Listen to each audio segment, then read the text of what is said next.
So welcome aboard, it's lovely to have you on board. We're very proud to have this event on Southern Swan. Now, this ship is actually the only ship on Sydney Harbour that has been officially declared carbon neutral. So we are doing our little bit to help. Thank you.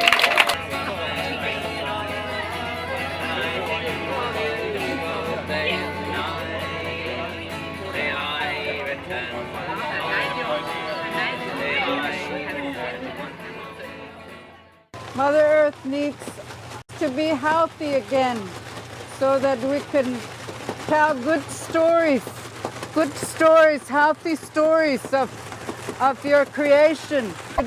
Dignitaries, important leaders of this United Nations to come forward and take this action. I get to tell my people back home to stop burning the coal, mining the coal. Mahel Nihatama.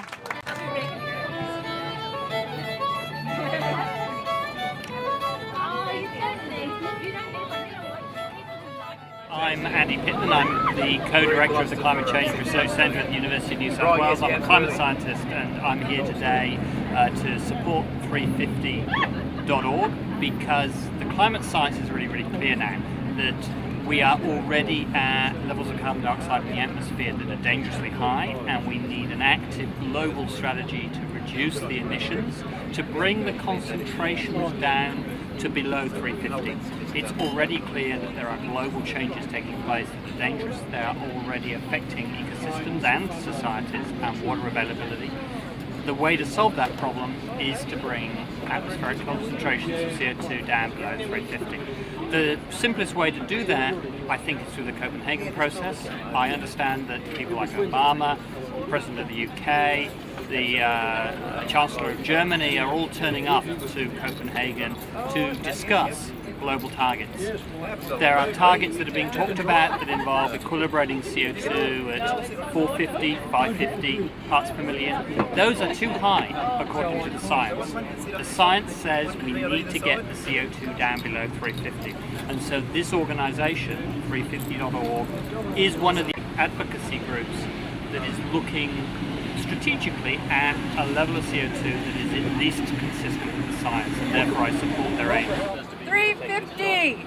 At the level of individuals, they can cut CO2 emissions by energy efficiency, but I think the most important thing is to talk to the politicians, to lobby the politicians, to give them the backbone to go to Copenhagen and accept that cuts of order of 40% by 2020 is the least that they are able to get away with. Cuts of 40% by 2020 give us about a 50-50 chance of avoiding dangerous climate change. 40% cuts by 2020 doesn't make it safe. It gives us a 50-50 chance, and that should be the absolute minimum that the global community is willing to accept. Come on, children! Come on, children! Come on, children! Save the planet! Who will save the planet?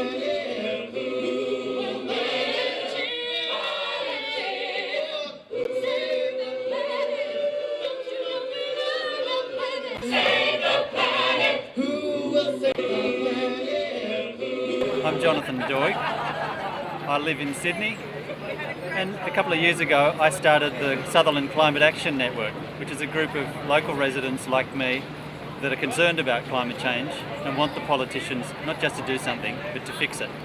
And I'm here on the 350 day of global action because we want to bring the CO2 in the atmosphere down below 350 to restore a safe climate as soon as we can for our children and grandchildren. I was thinking what I could do for the 350 day, and I thought it'd be great to get an image of a tall sailing ship in Sydney Harbour bearing a slogan saying 350 for a safe climate. So I sent that idea into a company that had a tall sailing ship, Sydney Harbour Tall Ships, and they said, sure, we'll do that, we'll give you the ship for that. So I was astonished with that, and then I was committed to doing it, and we got the banners painted with a lot of help. I put something up on the web and we got the ship completely full with 100 people signed on. I've never done anything like this before in my life, and I'd encourage you, if you have an idea, give it a go, because now's the time to stand up for your planet.